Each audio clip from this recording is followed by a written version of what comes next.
sempre no alto. Essa é a linha, essa é a distância. Sempre, nunca incentiva o agressor a vir.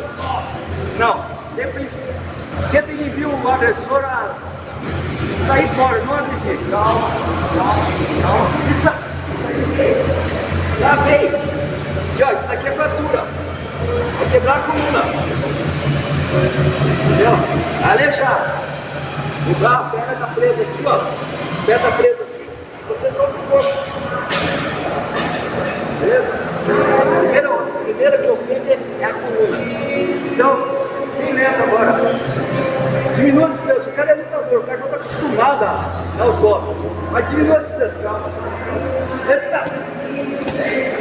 A velocidade é importante. Travou. Travou, vai pegar a coluna. Entendeu? Se soltou preso, quebra. Obrigado.